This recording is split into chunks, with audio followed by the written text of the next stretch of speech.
Hello, welcome back to another pen talk. Thanks for tuning in. So one of the things that motivates me to search out the new models that come available is comments from you viewers. And these two pens were because of that. And a lot of times what I'll do is I'll just randomly look at pens on eBay. That's my source. And if I see something look interesting, I'll dive into it. And sometimes I'll come away with, not interested. But then I'll get a comment from a viewer and I'll revisit the pen and I'll say, worth looking at. So that's the result of these pens. And this pen is to me a result of the culmination of, not the culmination of, but the continuing journey of these piston filler pens from China. I have to admit that since I first looked at the 698, I've been impressed with how the filling mechanisms are consistently good and have evolved over time and have become, I think, one of the nice pleasurable bits of what we have available in the pen community. So let's dive in a little bit deeper. There's be something else that these three pens have in common. As we take a look at the business end, they're all hooded nibs. And I've been very happy and impressed with the recent hooded nibs that I've written with from China. So I focused on hooded nibs when I chose these pens. I think these two Jinhao 51As only come in hooded, but I think this model here is one that's been made in many different forms and factors. So this is just one of the continuations of those. Some time has passed since I made the intro to the video about Jinhao 51A. Shout out to the pen bug Larry, who did a review on the 51A. I think he did a good job. I'm not going to duplicate what he did, but we are going to look at the pen, and I've now added another one to the group, which is this one here, which I bought on Etsy. Bobby, Chinese pen, has a Etsy site, and that's for sale. Here's the one I bought. And I bought another one too. And here's the clear red one and the solid red one. So I just wanted to put these in perspective. That's the same pull-off cap, same hooded nib, but with the colored version, you have a black section. And as we know, all of these barrels can be interchanged, so you can really mix and match if you wanted to. Unfortunately, the barrels don't match up with the Wingsung 100, which I went through, or the 616. But each of them are slightly different threads and not really designed the same way, even though they share a lot of visual clues. But I was just impressed with this acrylic, which reminds me of Pen BBS acrylic. I think they're all sourced in Taiwan, and I think there's probably a lot of Chinese pen manufacturers ordering their acrylics from Taiwan because of their unique color combinations, and I certainly enjoy them. So what do we have here? We have here a selection of Chinese pens with hooded nibs. This isn't all the different varieties and permutations that I have, but it's what I could put together for this video. And it fit on this gray tray that I have. And if you're going to get any more there than from this view from the camera, it's not going to be as informative. Works a little better in this landscape perspective instead of portrait. So starting here, you have a Jinhao 991. I also could have put a 992 in there, but this is generally less than $1. Comes a converter. This one I've taken out. Pull-off cap. And there's a nice hooded nib that writes very well. I have one of these in daily use now with a nice pigmented Noodler's ink, and it's been working very well day in and day out. Here's the Jinhao 51A, inked up, and we'll do some writing with it. So that's in your $1.50, $1.75 range. And now for something a little bit different and bizarre, you have this urine. Did a review on this. Pull off cap and we see another hooded nib, which writes fairly well. You know, this is a very, very different pen. You know, this metallic coating or whatever they put on the barrel, it's just a little bit different. It comes in many, many colors, so don't let the color throw you off, but it is another way of using a hooded nib. Here's one I just did a review on, which is the 616 Plus, the newer model. Now this is also a 51A, but it costs more than the 616 and considerably more than the standard 51A. And we're going to go into this in a little bit more detail because it does have more than just a custom nib on it that Bobby put on it. It has a different section. Here are your two 601s, which is not all that I have, but these are the two transparent ones, and these have been inked up since day one and been written with day one. The Vacuumatic one I replaced with a partially bent nib, you know, not a full Fude, and there is a full Fude, which I have. So any of these wing-sung hooded nibs, you can get replacement nibs that'll give you a much different writing experience, and I've done videos on those. Here's my daily 618 writer, which I've used since I've had it, which is probably close to a year. And at the very end is the Hero 100, which I've been told is a knockoff because of the price that I paid, and lately I've been having issues with the nib not staying wet, so after a day you uncap it, it's a little bit of a hard start, but I still need to explore that. So here's an incredible range of hooded nib pens in multiple styles and materials and colors. So if a hooded nib is something that you would want to explore, and why would you want a hooded nib? Well, people talk about using a pen for daily notes. You don't know what kind of paper you're going to be writing on, so a fine hooded nib is going to give you a good performance on almost any type of paper.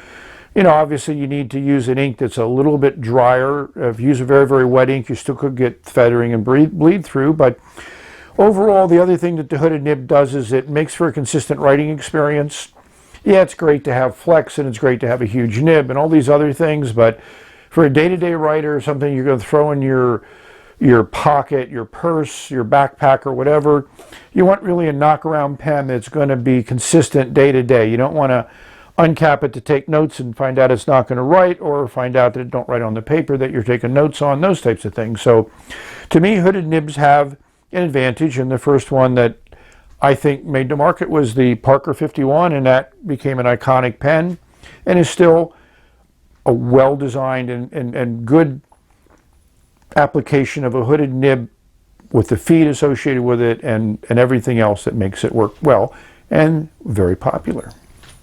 So I mentioned the 51A that I got from Bobby with the very colorful acrylic barrel is probably from the same place that Pen BBS gets their acrylics. This is the 308-30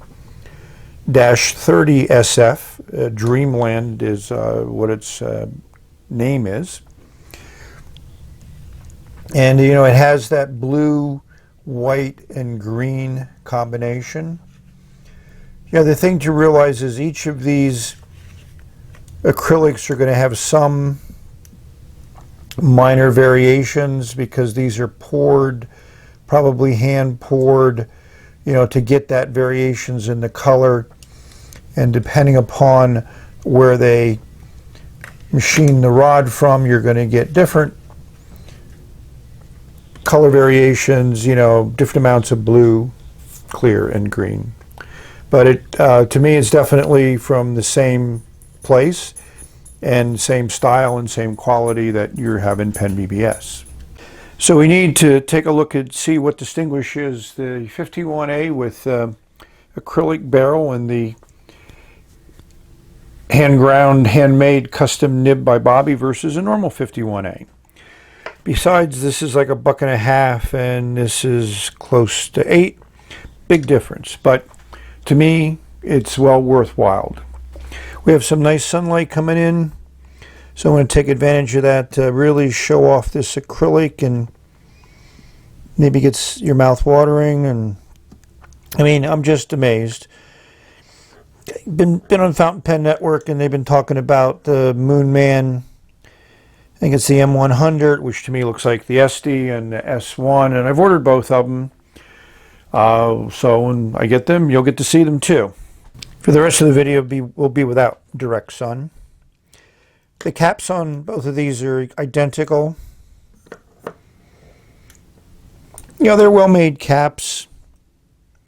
Just kind of a brush stainless with the clip being kind of a glossy stainless. You know, it's an interesting combination. You know, nice markings at the bottom of the cap. Jinhao 51A, no Chinese, which is not typical.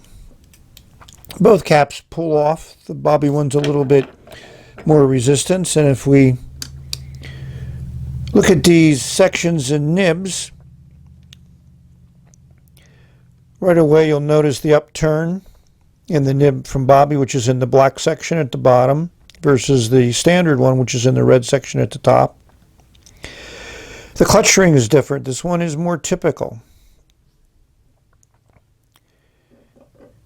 You know, barrels are almost the same, and both barrels screw off, but then we'll see another difference between these two pens, and that's Bobby's custom ground one has a metal piece here in the section, which my guess extends into here. So that's generally considered an upgrade, a more stable system. You know, will this barrel screw on? Nope, because the threads are different. So my guess is when Bobby had or whoever had these machined them for this section and these threads, and they wouldn't fit here. But I think if you're going to do the upgrade, I think it's nice to upgrade everything. And like I said, I'm very, very happy with this nib. I think he did an excellent job with it.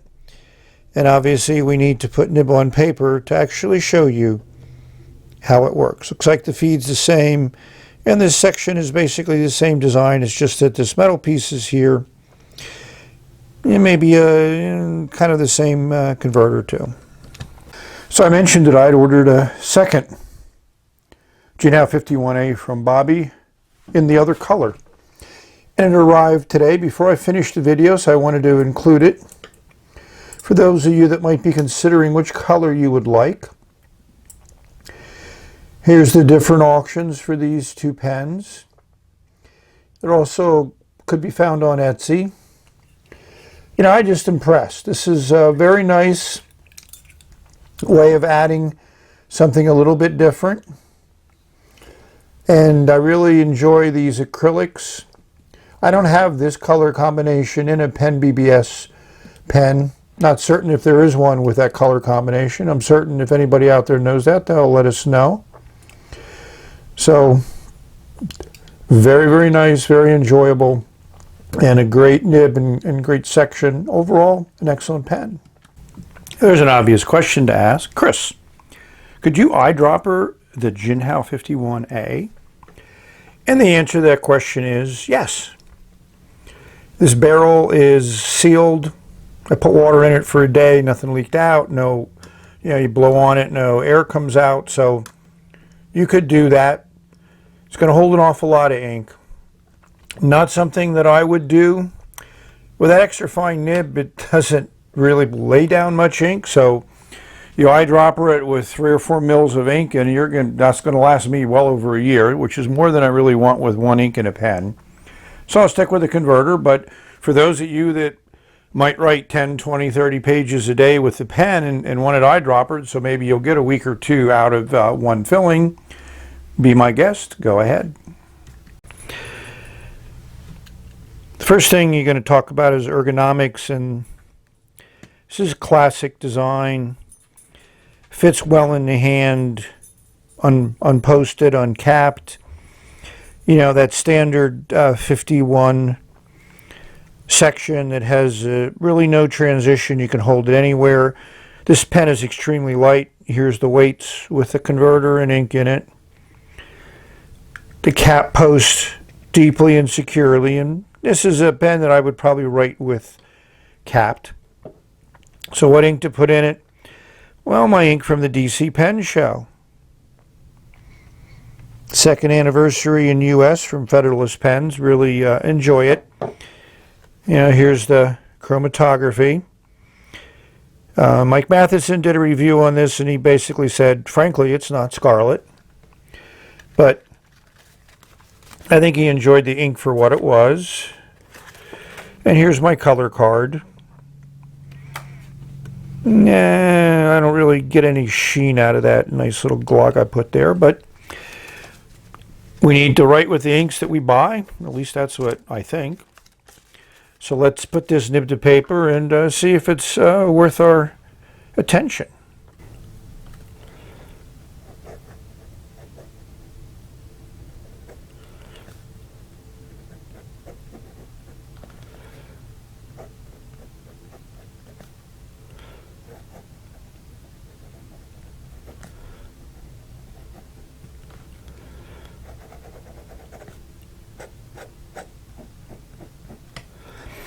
So I think this nib works fine. When I first inked it up, it was a little bit too fine, a little bit drier, but after a few minutes of writing with it and making certain that ink really saturated everything, it's been writing well ever since. For an extra fine, it's smooth, requires no pressure. It doesn't really have a sweet spot, which a lot of hooded nibs might have. You know, it lays down a decent passage of ink. It's not the wettest nib you're ever going to use, but it's not bad. This ink dries quickly.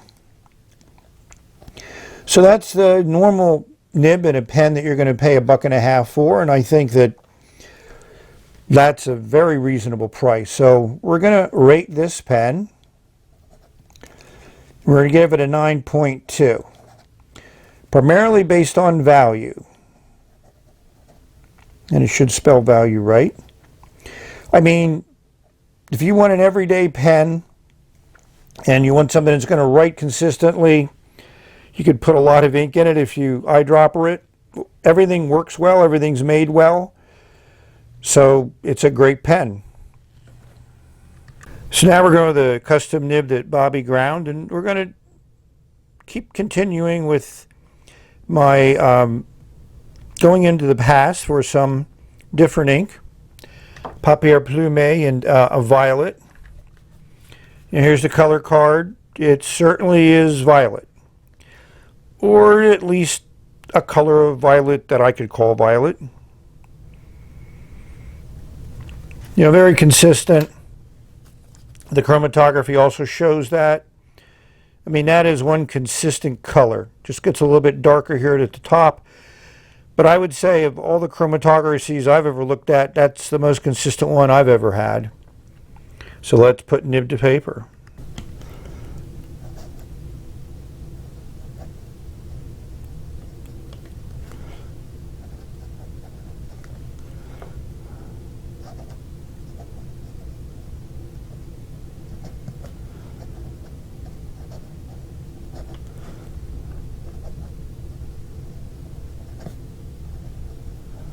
I think you can hear right away that this is super smooth. I mean, as smooth as any nib I've ever written with. It just glides across the paper. I'd expect the horizontal to be slightly wider than the vertical. A lot of people have talked about this design kind of replicating an architect nib, and it does to a small degree. I think to me an architect nib is just a little sharper, and this is very rounded, which gives it a very good writing experience. I didn't do reverse on the 51A, but reverse is extra fine. Not something I might do on a normal basis. Even with this kind of saturated ink, it's very, very light. So let's rate this. So I'm going to give it a 9.4. To me, the nib alone puts it higher than the 51A, but it drops down a little bit because it's slightly less of a value. You know, you could buy 3 of the 51As for the price of one of these, but you're not going to get anything that looks like this. And that nib is definitely a great nib. So I really enjoy that. I mean, it's hard to describe how actually smooth it is, and I think that's a testament to what Bobby was able to do with that. You know, the extra fines and the fines can give you some feedback and give you some drag, but this one doesn't at all. So as a comparison, I'm going to write with this hooded nib in the Jinhao 991.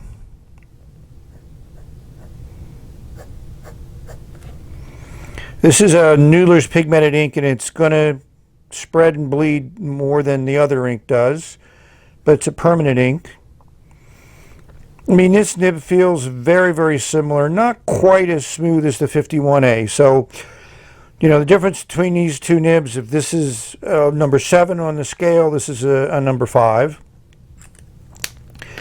And now I just want to show you what I think is one of the better hooded nibs from my experience, the one on this 618. And this also has a Noodler's ink in it, but it's the, you know, Blue Upon the Plains of Abraham. And this is also much more of a medium line, almost to a broad in that range, even though it's called a fine. But I just think this is really smooth. So this, on the smoothness scale, is probably an 8.5 or maybe even a 9. So I just wanted to show you that you can get some different variations among these hooded nibs. Sadly, it's not quite as obvious when you buy these pens, because extra fines and fines can vary quite a bit between them. Fines can be medium plus, extra fines could be fines to extra fines. So that's one of the downsides, but I don't think it's unique to Chinese pens. I think it's similar of most of the fountain pens that we associate with. You know, there's Western fines versus, you know, Japanese or Chinese fines, or versus American fines or mediums. So all of them have their own little nuances and their own little characteristics that, you know, you just need to get used to and comfortable with. So thank you for watching. We've reached the end of this video. And I'm back to the 51A I started with, because that's really the focus of this video. Sorry if I, as usual, kind of went on to different tangents, but, you know, I think about one pen, I think about other pens, and I wanted to talk about hooded Chinese pen nibs, so this gave me an opportunity to do that. So may you have many great, wonderful, exciting, stimulating pen experiences. We've reached the end of this video. Enjoy putting ink on paper or the substance of your choice. Until the next video, bye. This ink works well in that nib.